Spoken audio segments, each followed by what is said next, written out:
එහෙනම් දැන් ගෙදර යන වෙලාව ළමයි මේට බහගෙන යන්න තමයි තියෙන්නේ. කලයක් අස්සේ.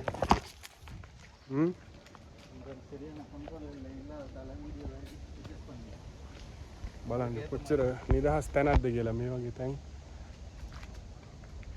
කලාතුරකින් තමයි දකින්න අම්මේ මේ බලන්න මේක.